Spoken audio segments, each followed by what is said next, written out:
Baik, hari ini saya akan mengajar beberapa materi, 4 materi, yaitu yang pertama yaitu struktur atom, yang kedua sekulit, yang ketiga ikatan kimia, dan yang keempat tabel periodik.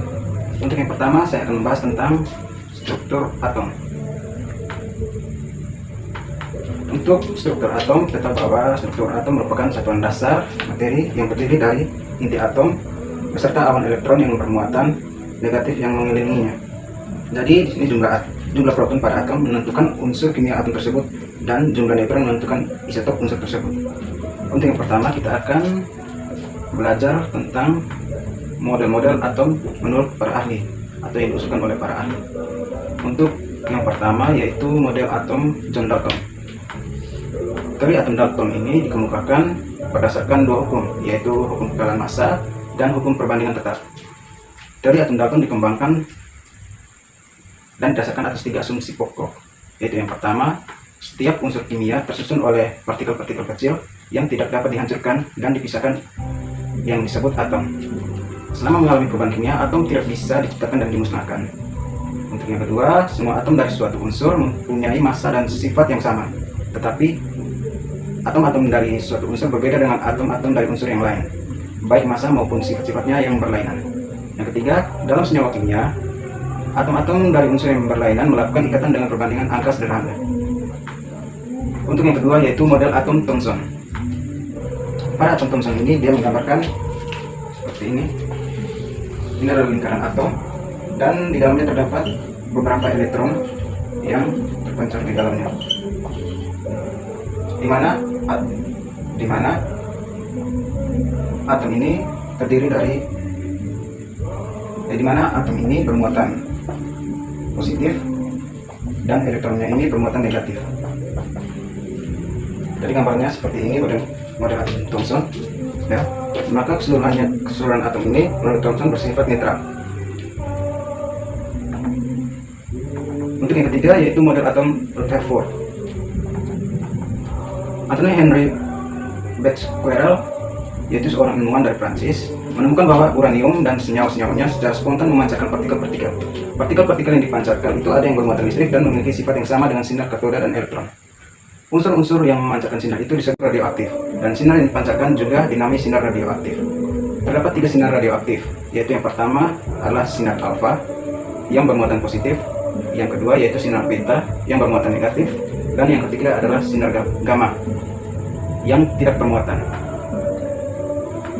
Dari sini sinar alfa dan beta merupakan radiasi partikel. Setiap partikel sinar alfa bermuatan positif 2 dengan massa 4 satuan massa atom. Sedangkan partikel sinar beta sama dengan elektron bermuatan -1 dan massa 1/1840 satuan massa atom, atau dianggap sama dengan 0. Adapun sinar gamma adalah radiasi elektromagnetik, tidak bermassa dan tidak bermuatan. Selanjutnya pada tahun 1908, Hans Geiger dan Ernest Marsden yang bekerja di laboratorium Rutherford melakukan eksperimen dengan menembakkan sinar alfa atau sinar bermuatan positif pada pelat emas yang sangat tipis.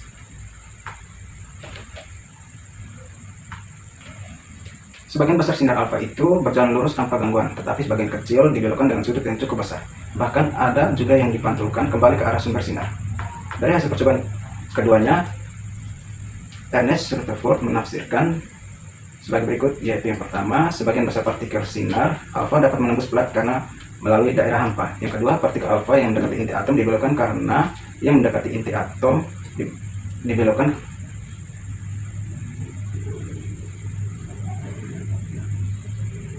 karena mengalami gaya tolak inti. Berikut yang selanjutnya yaitu partikel alfa yang menuju inti atom dipantulkan karena inti bermuatan positif dan sangat masif. Di tahun kemudian, yaitu tahun 1911, Ernest Rutherford mengungkapkan teori atom modern yang dikenal dengan model atom Rutherford. Yang pertama yaitu atom tersusun dari inti atom yang bermuatan positif, elektron yang bermuatan negatif dan mengelilingi inti. Yang kedua, semua proton terkumpul dalam inti atom dan menyebabkan inti atom bermuatan positif. Yang ketiga, sebagian besar volume atom merupakan ruang kosong. Hampir semua massa atom terpusat pada inti atom yang sangat kecil. Jari-jari atom sekitar 10⁻⁻10 meter, sedangkan jari-jari inti atom sekitar 10⁻⁻15 meter. Jadi gambarnya seperti ini, model atom Rutherford. Gambarnya seperti ini, model atom ini. Jadi di sini ini adalah inti atom, yang ini adalah kulit atom lintasan elektron, dan yang ini adalah jari-jari atom, dan juga ini ada elektron, dan ini adalah jari-jari inti. Jadi ini adalah gambaran model atom Rutherford. Dan intinya jumlah proton dalam inti sama dengan jumlah elektron yang mengelilingi inti, sedangkan atom bersifat netral. Baik, selanjutnya yang keempat yaitu model atom Niels Bohr. Model atom yang diajukan Bohr dikenal sebagai model atom Rutherford Bohr, yang dapat diterangkan sebagai berikut, yaitu yang pertama, elektron dalam atom hanya dapat melintasi lintasan-lintasan tertentu yang disebut kulit-kulit atau tingkat-tingkat energi, yaitu lintasan di mana elektron berada pada keadaan stasioner, artinya tidak memancarkan energi. Yang kedua, kedudukan elektron dalam kulit-kulit tingkat-tingkat energi dapat disamakan dengan kedudukan seseorang yang berada pada anak-anak tangga. Seseorang hanya dapat berada pada anak tangga pertama, kedua, ketiga, dan seterusnya, tetapi ia tidak mungkin berada di antara anak tangga tersebut.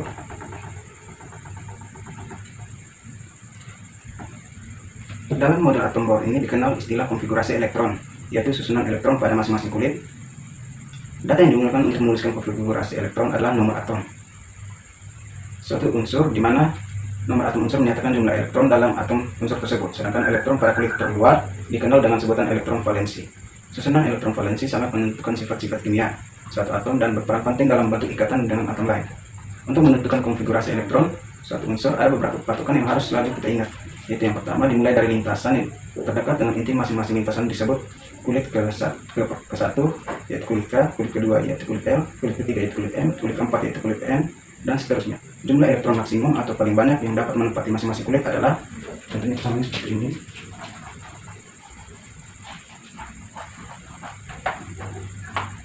Jadi sini jumlah elektron maksimum atau paling banyak yang dapat menempati masing-masing kulit adalah 2, N pangkat 2, di mana N adalah nomor kulit. Ya, ini 2, N pangkat 2. Kulit P dapat menampung maksimal 2 elektron, kulit L dapat menampung maksimal 8 elektron, kulit M dapat menampung maksimal 18 elektron, dan seterusnya. Kulit yang paling 2 hanya boleh mengandung maksimal 8 elektron ya. Dari kulit yang paling 2 tadi yang bisa menampung 8 elektron. Selanjutnya yaitu partikel dasar. Untuk yang pertama yaitu sifat-sifat partikel dasar. Massa partikel dasar dinyatakan dalam satuan massa atom, di mana satu satuan massa atom sama dengan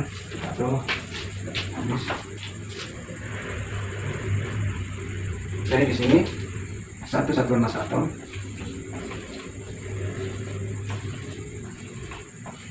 di sini satu satuan massa atom yaitu sama dengan 1,66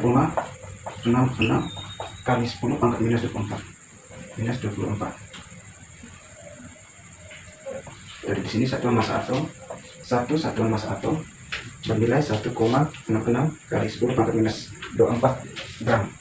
Ini gramnya, minus 24 gram. Sedangkan muatan partikel dasar dinyatakan sebagai muatan relatif terhadap muatan elektron, di mana satu elektron itu nilainya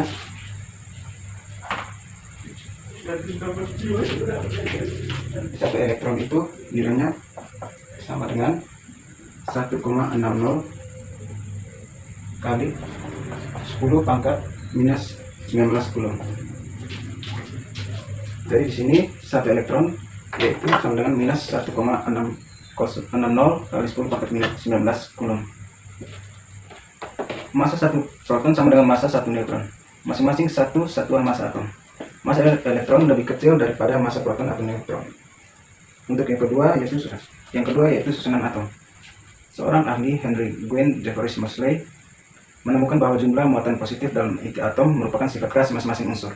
Atom-atom dari unsur yang sama memiliki jumlah muatan positif yang sama.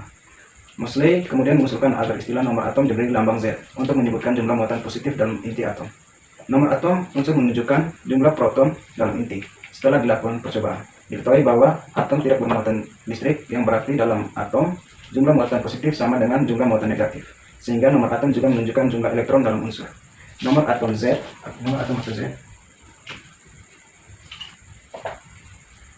sama dengan jumlah proton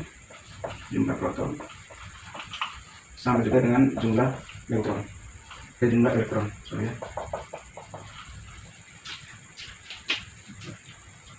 Misalnya unsur oksigen memiliki nomor atom 8 atau Z sama dengan 8. Berarti dalam atom oksigen terdapat 8 proton dan 8 elektron. Selain nomor atom, ada juga yang disebut dengan nomor massa yang biasanya diberi lambang A. Nomor massa ini digunakan untuk menentukan jumlah nukleon dalam atom suatu unsur. Nukleon sendiri adalah partikel penyusun inti atom yang terdiri dari proton dan neutron, di mana A yaitu nomor massa,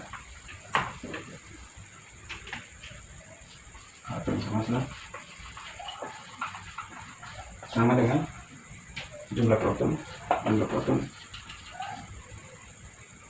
ditambah jumlah neutron.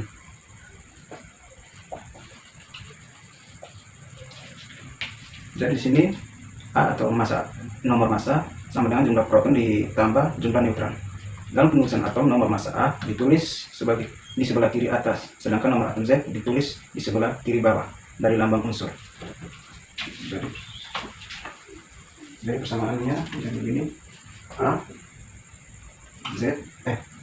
AZ X sama dengan proton ditambah neutron lambang X dan proton.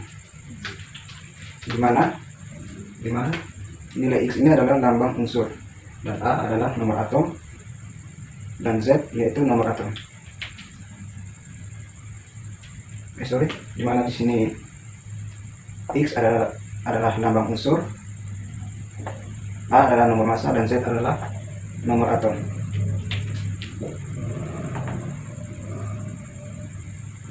Untuk ion atau atom bermuatan positif atau negatif, maka notasi ion, jumlah proton, neutron, dan elektron adalah seperti ini. Notasi ion positif, ion negatif. Untuk notasi pada jumlah proton, ion positifnya yaitu P sama dengan Z. Untuk ion negatifnya sama, yaitu P sama dengan Z. Oh ya, di sini untuk ion positifnya yaitu AZ X untuk Q positif. Untuk ion negatifnya rumus AZ X R pangkat R-nya. Yang kedua yaitu jumlah neutron. Untuk jumlah neutron, ion positifnya yaitu N sama dengan A kurang Z. Untuk ion negatifnya yaitu N sama dengan A kurang Z.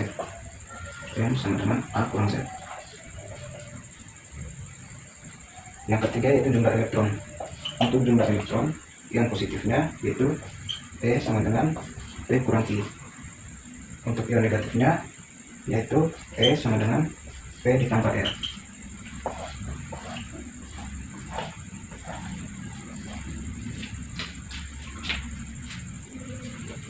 Jadi ini adalah notasi ion, jumlah proton, neutron, dan elektron.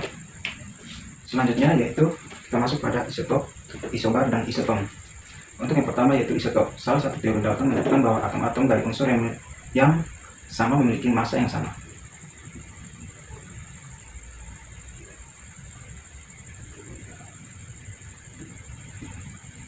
Pendapat Dalton ini tidak sepenuhnya benar. Ini diketahui bahwa atom-atom dari unsur yang sama dapat memiliki massa yang berbeda. Fenomena semacam ini disebut isotop. Jadi isotop adalah unsur-unsur sejenis yang memiliki nomor atom sama, tetapi memiliki massa atom berbeda. atau unsur-unsur sejenis yang memiliki jumlah proton sama, tetapi jumlah neutron berbeda. Sebagai contoh, atom oksigen memiliki 3 isotop, yaitu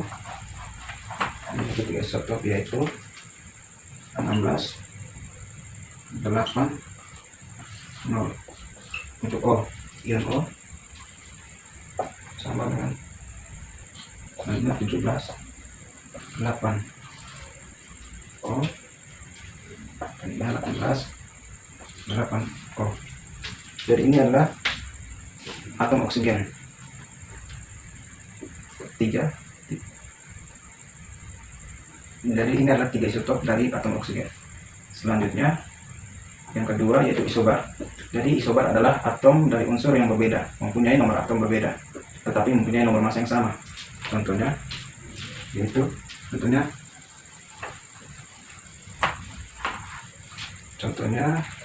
yaitu 14 6C dengan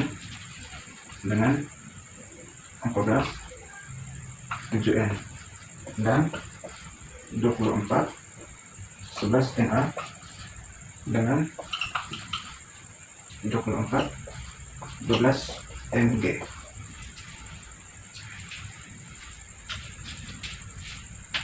Jadi ini adalah unsur atom isobar.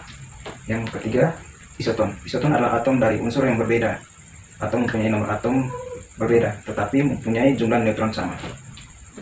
Sebagai contohnya, yaitu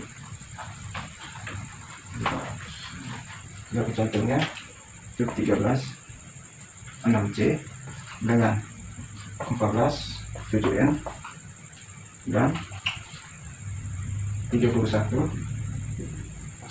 15P dengan 32 16S. Jadi ini adalah unsur dari atom isoton.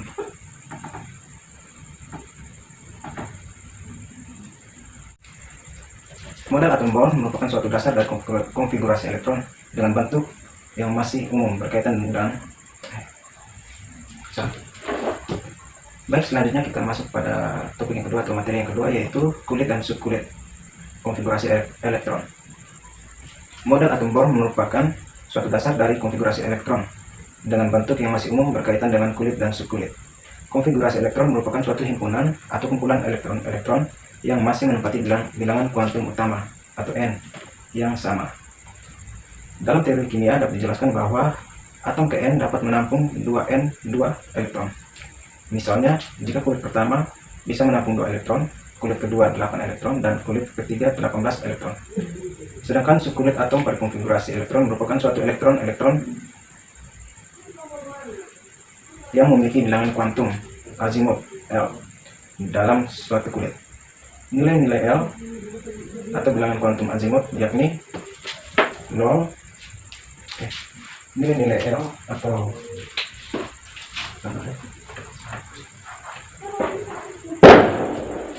jadi di sini nilai-nilai L, di sini nilai-nilai L atau kuantum azimut yakni 0, 1, 2, dan 3. Angka tersebut akan melambangkan S, P, D, dan F. Setiap subkulitnya maksimum dapat diisi dengan 2 kali 2L tambah 1 elektronnya.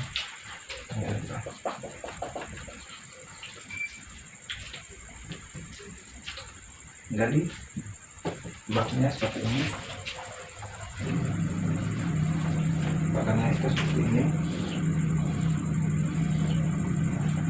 Ini adalah subkulit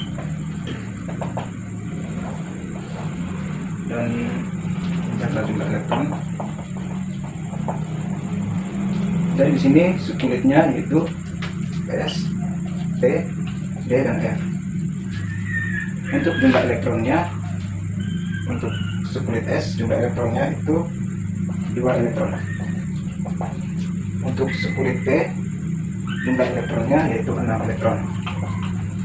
Untuk subkulit D jumlah elektronnya yaitu 10 elektron.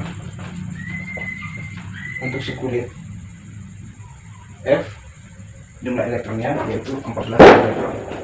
Jadi di sini jumlah sekulit F jumlah elektronnya lebih banyak dibanding sekulit D, P, dan S. Dan di sini terdapat beberapa model dalam penentuan suatu konfigurasi elektron. Model-model tersebut dapat dijelaskan untuk yang pertama yaitu model panjang. Konfigurasi elektron model panjang merupakan suatu konfigurasi yang paling umum. Konfigurasi elektron model ini ditulis dalam bentuk nomor urutan sekulit, di mana setiap sekulit ini memiliki nama berupa angka berpangkat. Angka-angka tersebut dapat menyatakan jumlah elektron, misalnya hidrogen atau H, hanya elektron yang berjumlahnya adalah 1, atau hal ini karena nomor atom H adalah 1, sehingga konfigurasi elektron untuk hidrogen tersebut ialah 1s1. Untuk yang ke B yaitu model gas mulia. Gas mulia memiliki nomor atom yang dapat direkomendasikan untuk mempersingkat penulisan suatu konfigurasi elektron.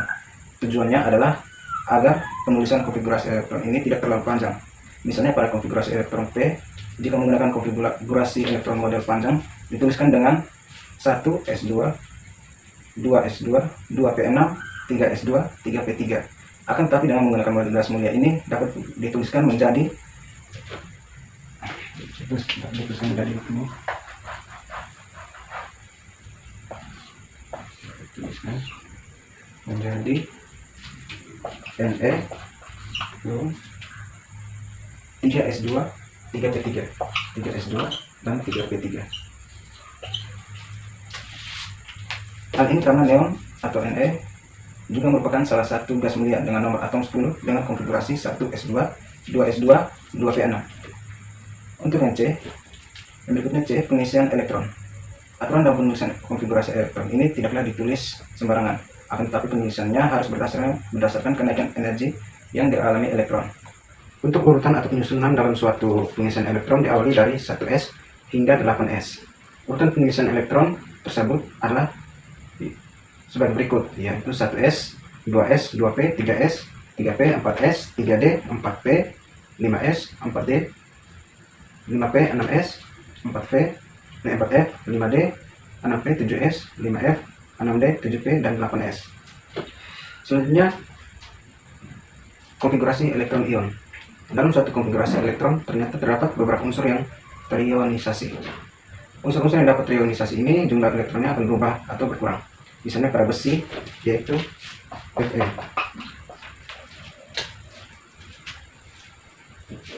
Fe ini memiliki nomor atom 26 dengan konfigurasi elektronnya yaitu Ar 3D 64 S2, 3D 64 S2. Dalam penulisan konfigurasi elektronnya ini akan berubah jika Fe terionisasi menjadi Fe12. Fe12 ini menunjukkan Fe akan terionisasi sehingga mengalami pengurangan 2 buah elektron dari 26 elektronnya. Sehingga penulisan konfigurasi elektronnya yaitu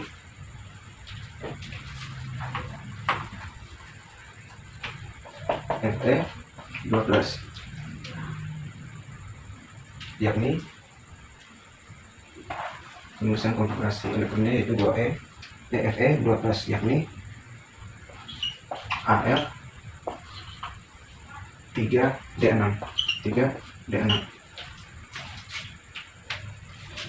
Hal ini perlu kita catat karena jika sebuah unsur ini terionisasi, yang berkurang adalah elektron valensinya. Elektron valensi suatu unsur adalah suatu elektron terluar unsur tersebut. Oke, baik. Selanjutnya kita masuk pada topik yang ketiga atau materi yang ketiga, yaitu tentang ikatan kimia.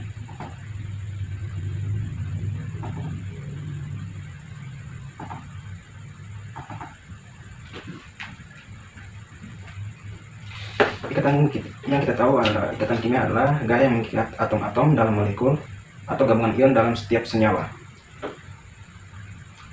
Konsep ini dikemukakan pada tahun 1916 oleh Gilbert Newton Lewis.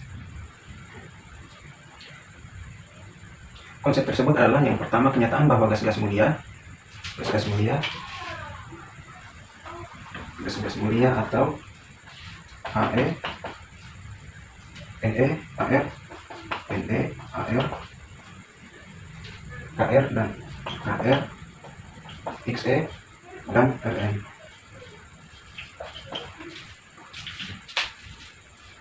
Gas-gas mulia ini sukar membentuk senyawa merupakan bukti bahwa gas-gas mulia memiliki susunan elektron yang stabil. Yang kedua, setiap atom mempunyai kecenderungan untuk memiliki susunan elektron yang stabil seperti gas mulia. Caranya dengan melepaskan elektron atau menangkap elektron. Yang ketiga, untuk memperoleh susunan elektron yang stabil hanya dapat dicapai dengan cara berkaitan dengan atom lain, yaitu dengan cara melepaskan elektron, menangkap elektron, maupun pemakaian elektron secara bersamaan. Selanjutnya, konfigurasi elektron gas mulia.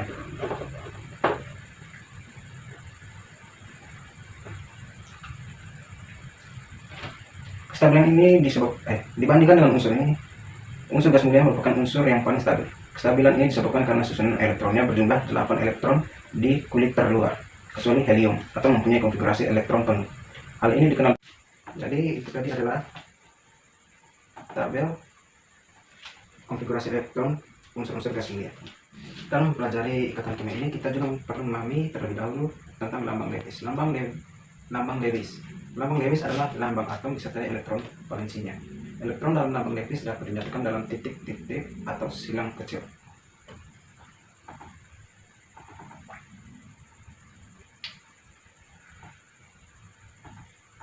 Selanjutnya yaitu ikatan ion. Ikatan ion adalah ikatan yang terjadi akibat perpindahan elektron dari satu atom ke atom lain. Ikatan ion ini terbentuk antara atom yang melepaskan elektron atau logam dengan atom yang menangkap elektron atau bukan logam. Atom logam setelah melepaskan elektron berubah menjadi ion positif, sedangkan atom bukan logam setelah menerima elektron berubah menjadi ion negatif. Ikatan ion merupakan ikatan yang relatif kuat. Pada suhu kamar, semua senyawa ion berupa zat padat kristal dengan struktur tertentu dengan menggunakan lambang Lewis. Pembentukan NaCl digambarkan sebagai berikut. Ikatan ion merupakan ikatan yang relatif kuat. Pada suhu kamar, semua senyawa ion berupa zat padat kristal dengan struktur tertentu dengan menggunakan lambang Lewis. Pembentukan NaCl digambarkan sebagai berikut. Jadi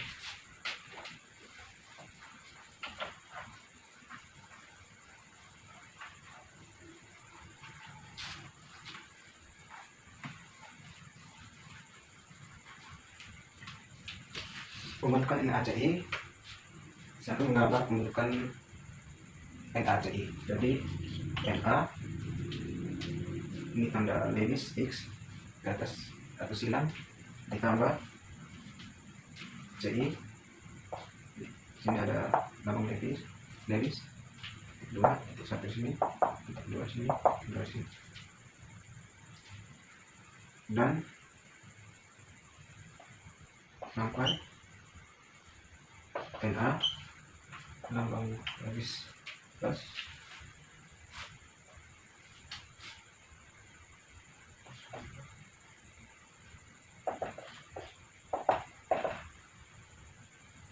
minus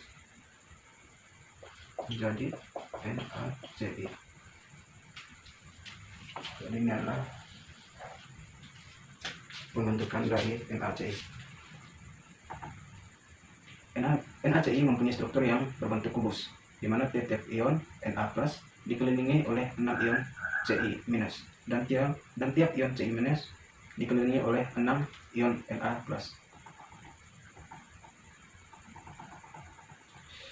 Senyawa ion dapat diketahui dari beberapa sifatnya, yaitu yang pertama merupakan zat padat dengan titik leleh dan titik didih yang relatif tinggi. Sebagai contoh, NaCl meleleh pada 801 derajat Celcius. Yang kedua, rapuh sehingga hancur jika dipukul. Yang ketiga, lelehannya menghantarkan listrik. Yang keempat, larutannya dalam air dapat menghantarkan listrik. Contoh lain pembentukan ion yaitu yang pertama, pembentukan MgCl2.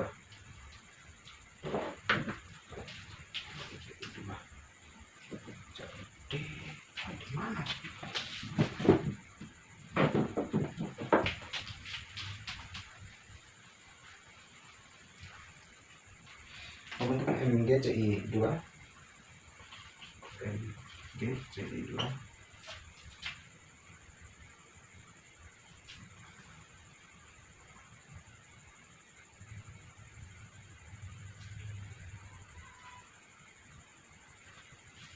di mana pembentukan MgCi2, di mana Mg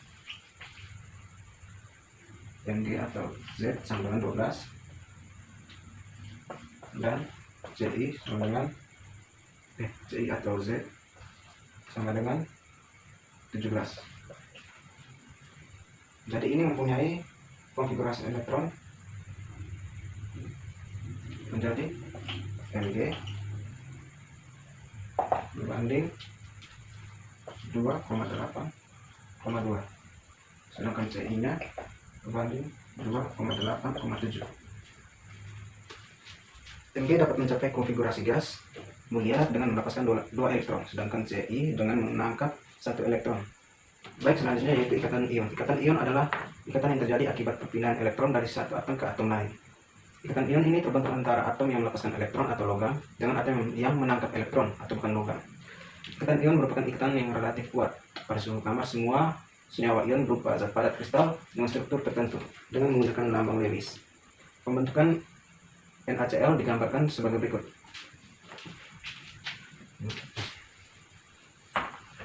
NaCl yaitu Na, X-nya adalah lambang Lewis X, ditambah Cl dengan lambang Lewis menjadi Na plus ditambah Cl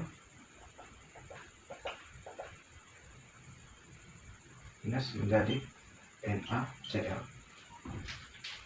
NaCl mempunyai struktur yang berbentuk kubus, di mana tiap ion Na plus dikelilingi oleh 6 ion Cl minus dan tiap ion Cl minus dikelilingi oleh 6 ion Na plus. Senyawa ion dapat diketahui dari beberapa sifatnya, yaitu yang pertama merupakan zat padat dengan titik leleh dan titik didih yang relatif tinggi. Sebagai contoh, yaitu NaCl meleleh pada 801 derajat Celcius. Yang kedua, rapuh sehingga hancur jika dipukul. Yang ketiga, lelehnya menghantarkan listrik. Yang keempat, larutannya dalam air yang menghantarkan listrik. Yang berikut yaitu ikatan kovalen. Ikatan kovalen adalah ikatan yang terjadi akibat pemakaian pasangan elektron secara bersama-sama oleh 2 atom. Ikatan kovalen terbentuk di antara 2 atom yang sama-sama ingin menangkap elektron atau sesama atom bukan logam.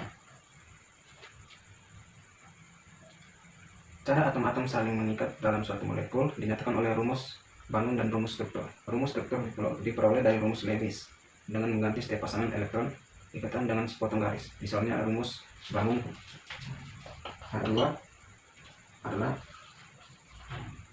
H kurang H.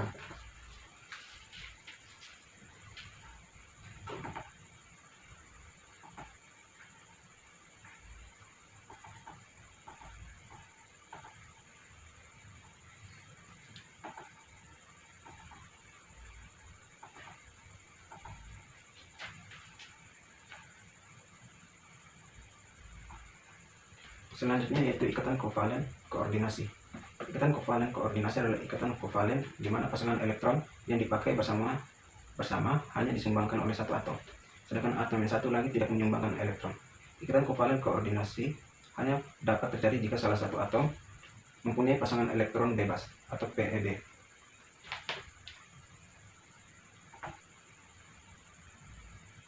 Contohnya yaitu atom N pada molekul amonia.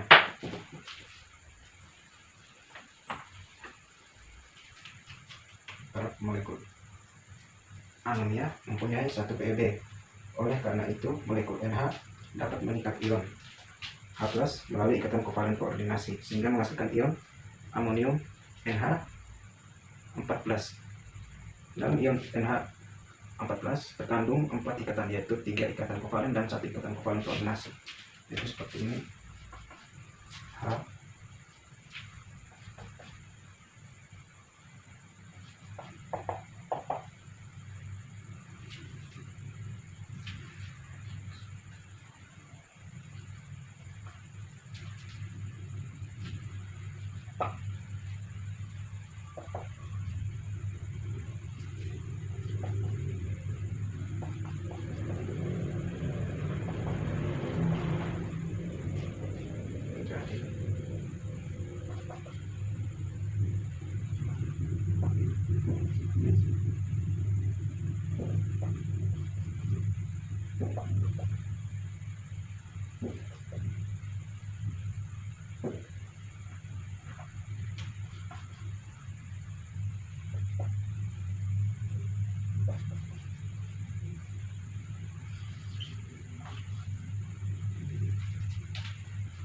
Seperti ini.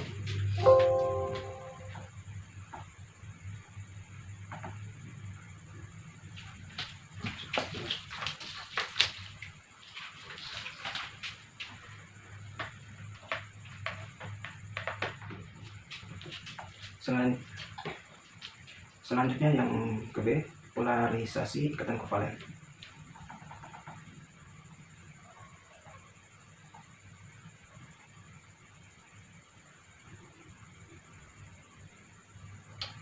Kedudukan pasangan elektron ikatan tidak selalu simetris terhadap kedua atom yang berikatan. Hal ini disebabkan oleh setiap unsur mempunyai daya tarik elektron atau keelektron negatifan yang berbeda-beda. Salah satu akibat dari keelektron negatifan ini adalah terjadinya polarisasi pada ikatan kovalen.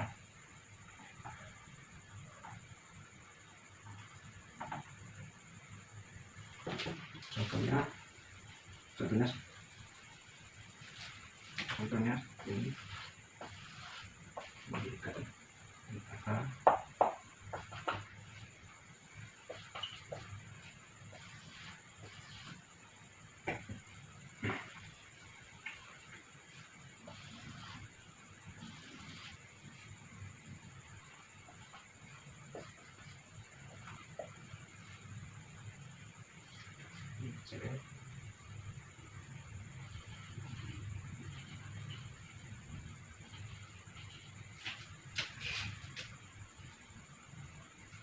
Pada contoh gambar yang ke A, kedudukan pasangan elektron ikatan sudah pasti simetris terhadap kedua atom H. Dalam molekul H2 tersebut muatan negatif atau elektron tersebar homogen. Hal ini dikarenakan pada contoh di gambar A ini, kedudukan pasangan elektron ikatan sudah pasti simetris terhadap kedua atom H. Dalam molekul H2 tersebut muatan negatif atau elektron tersebar homogen. Hal ini dikenal sebagai ikatan kovalen non-polar. Pada contoh yang kedua yang B ini, pada contoh B ini, pasangan elektron ikatan tertarik lebih dekat ke atom Cl karena atom Cl mempunyai daya tarik elektron lebih besar daripada H. Hal ini menyebabkan adanya polarisasi pada HCl, di mana atom Cl lebih negatif daripada atom H. Ikatan seperti ini dikenal dengan ikatan kovalen polar.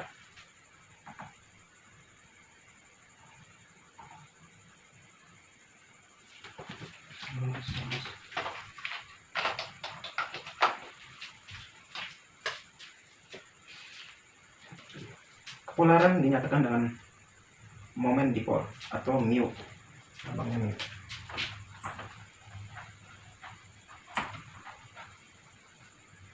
Momen dipol.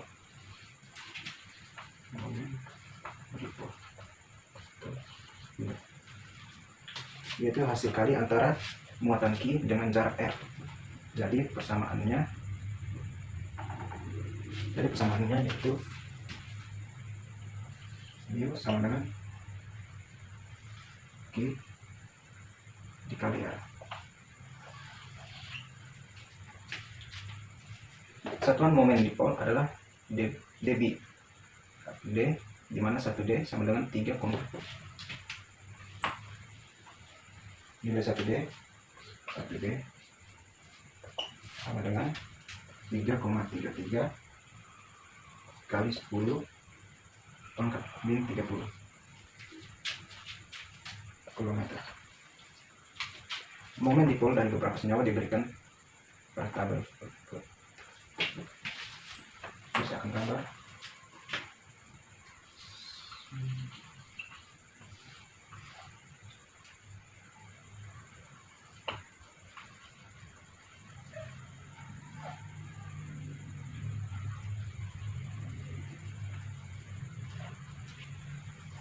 Jadi ini adalah tabel dari momen dipol beberapa zat. Untuk senyawa yang pertama yaitu senyawa F, perbedaan ke elektron negatifannya yaitu 1,8 Untuk momen dipolnya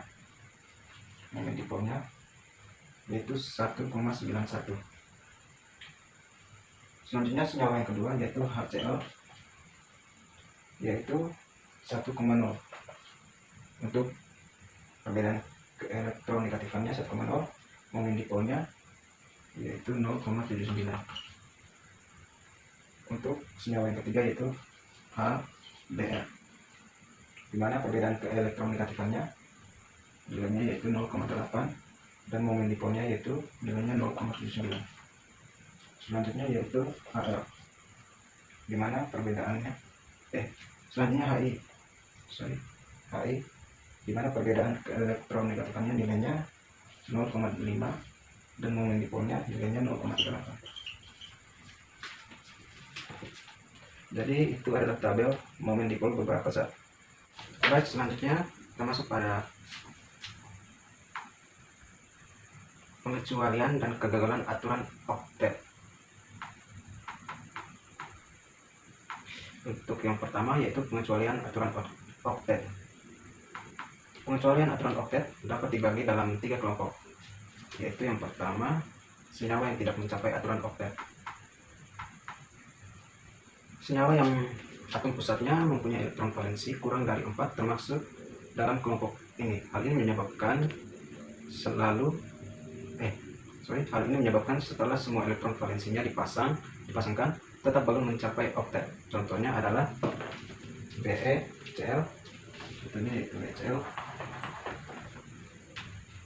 2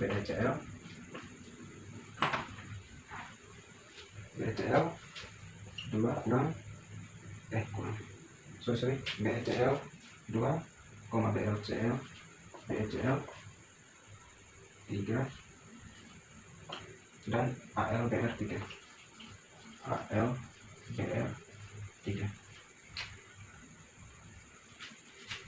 Dan digambarkan seperti ini.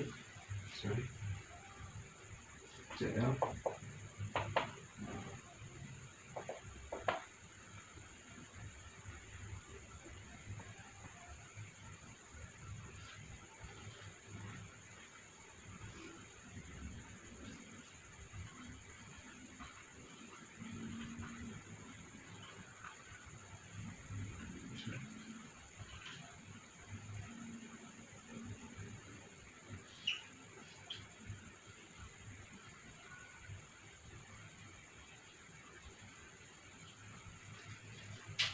jadi ini atom B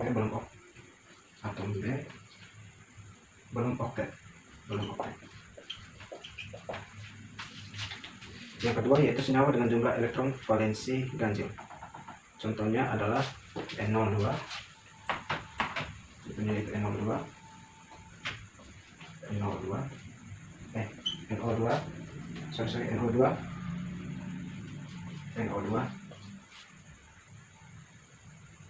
yang mempunyai elektron valensi yaitu 5 tambah 6 tambah 6 sama dengan 17.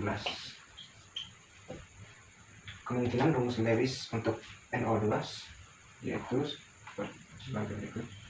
Rumusnya itu O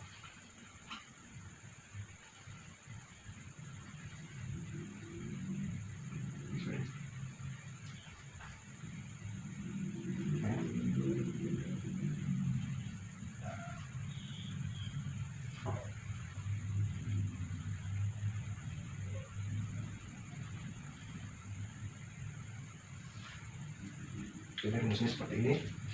Untuk yang ketiga yaitu senyawa yang melampaui aturan oktet. Senyawa yang melampaui aturan oktet terjadi pada unsur periode 3 atau lebih yang dapat menampung lebih dari 8 elektron pada kulit terluarnya, atau kulit M dapat menampung hingga 18 elektron.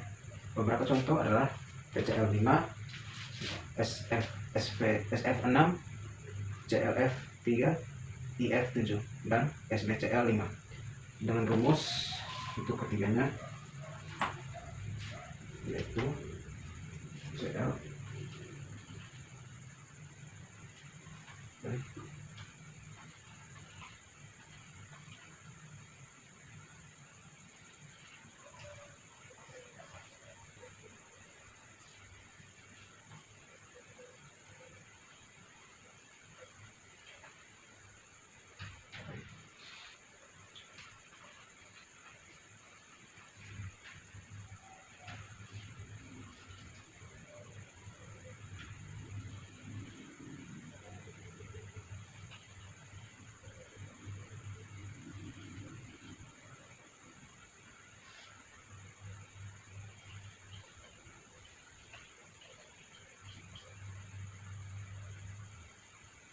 Oke, ini gambar yang ini untuk rumus PCl 3.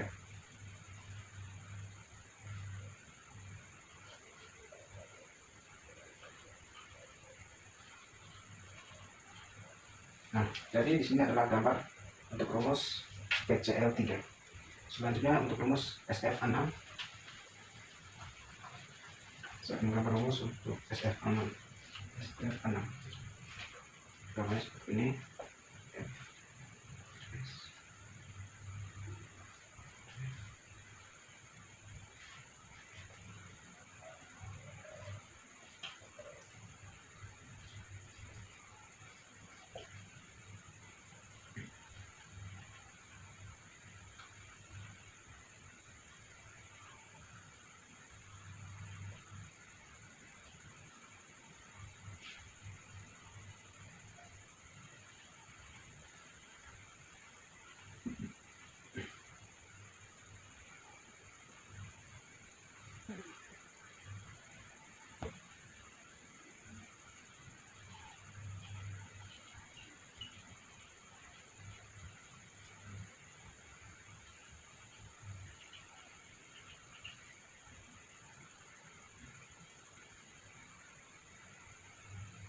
Nah, jadi ini adalah gambar untuk rumus SF6. Rumus dari SF6. Selanjutnya saya untuk rumus CLF 3. CLF 3. CLF 3.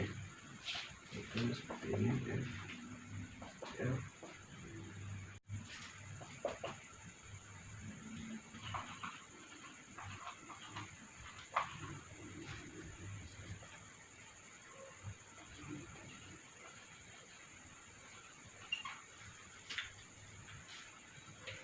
Baik, jadi ini adalah rumus Lewis untuk CLF3. Dari gambaran seperti ini. Itu tadi ketiga rumus Lewis dari PCl5, SF6, dan CLF3.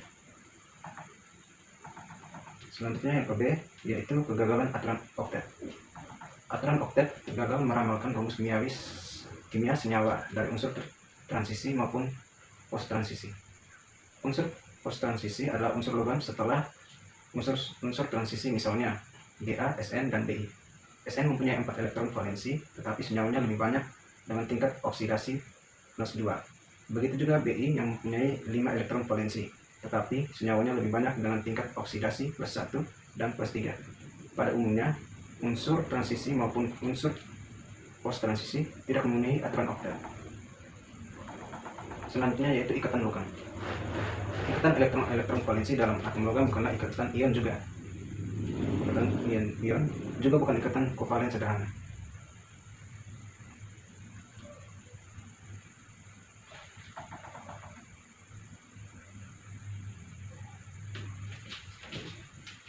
Jadi saya akan menggambar ikatan logam, yaitu seperti ini.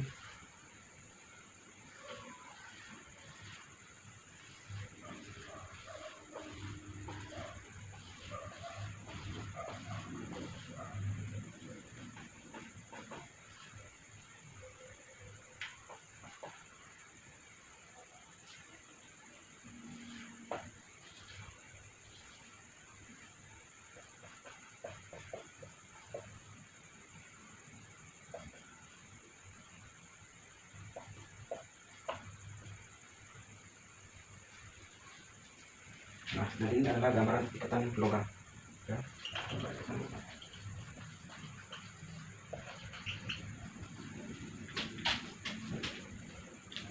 Baik, selanjutnya kita masuk pada topik yang keempat atau materi yang keempat, yaitu tabel periodik. Tabel periodik unsur kimia. Tabel periodik memiliki fungsi untuk mengetahui nomor atom, konfigurasi elektron, dan sifat setiap unsurnya. Unsur-unsur dalam sistem periodik unsur kimia terdiri dari dua kelompok. Yang pertama yaitu golongan atau lajur vertikal, yang kedua adalah periode atau lajur horizontal. Tabel periodik unsur tentunya perlu dipahami dan dipelajari. Terdapat dua cara penanaman dalam sistem periodik unsur kimia, yaitu dengan cara tradisional dan IUPAC. International Union of Poor, dan selanjutnya yaitu kelompok unsur-unsur sistem periodik. Kelompok dari tabel periodik unsur yang pertama yaitu golongan. Golongan ditempatkan pada laju vertikal dalam tabel periodik unsur modern.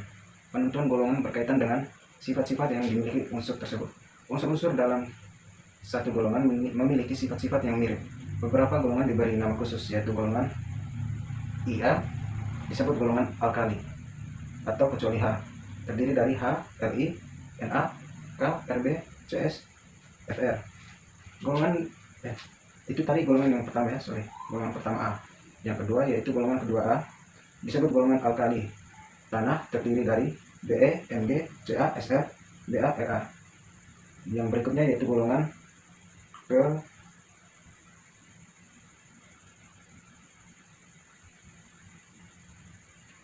yang ke-7A disebut golongan halogen, terdiri dari F, Cl, Br, L, At.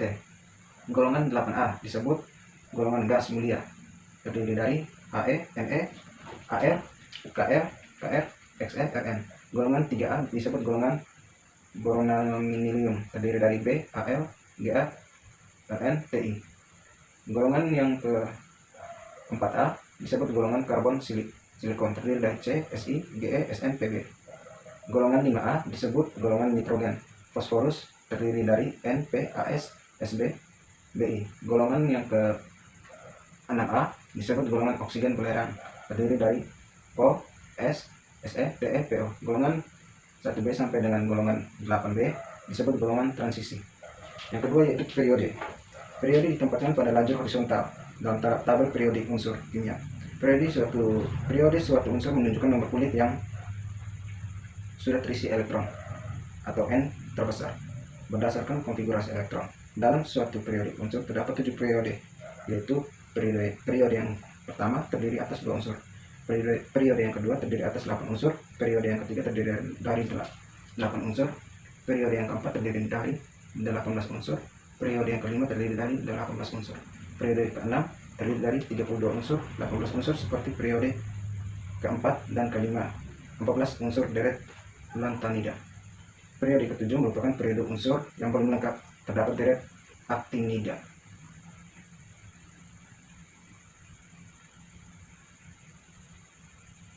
Selanjutnya adalah tabel periodik unsur.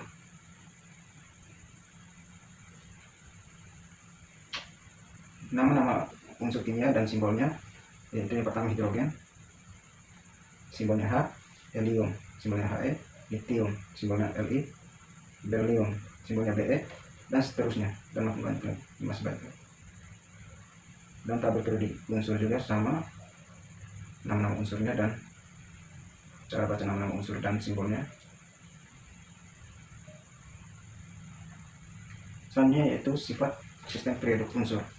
Sifat unsur berdasarkan sifat unsur dibagi menjadi 3 jenis, yaitu logam, non-logam, dan juga metaloid. Pada logam memiliki sifat yang cenderung melepaskan elektron dari non-logam untuk membentuk ion positif. Sedangkan untuk non-logam, mereka cenderung menerima elektron dari logam. Lain halnya dengan unsur-unsur metaloid, di mana unsur metaloid memiliki kedua sifat seperti logam dan non-logam. Selanjutnya jar-jar atom. Jar-jar atom ialah jarak dari inti atom ke orbital elektron terluar yang stabil dalam suatu atom dalam keadaan setimbang. Berikut kreatifan. Kreatifan sebuah unsur pada periodik unsur dari kiri ke kanan dalam satu periode bertambah hingga golongan 6A. Bertambah hingga golongan 7A. Energi ionisasi. Energi ionisasi pertama ialah energi yang diserap untuk melepaskan satu elektron dari sebuah atom. Sedangkan energi ionisasi atom kedua ialah energi yang diserap untuk melepas elektron kedua dari sebuah atom, dan seterusnya. Afinitas elektron. Afinitas elektron ialah jumlah energi yang dilepaskan ketika sebuah elektron ditambah ke dalam kolom atom netral untuk membentuk ion negatif. Sifat non-logam memiliki nilai lebih tinggi pada afinitas elektron daripada sifat logam, dan afinitas elektron secara umum terus meningkatkan sepanjang periode. Berikutnya keelektronegatifan. Keelektronegatifan merupakan kemampuan atau kecenderungan suatu atom untuk menangkap ataupun menarik kembali elektron dari atom lainnya. Baik, sekian dari materi yang telah kita bahas ini, yaitu 4 materi atau 4 topik. Yang pertama tadi struktur atom, dan yang kedua kulit, ketiga ikatan kimia, dan yang keempat tabel periodik. Tadi sudah saya jelaskan semua.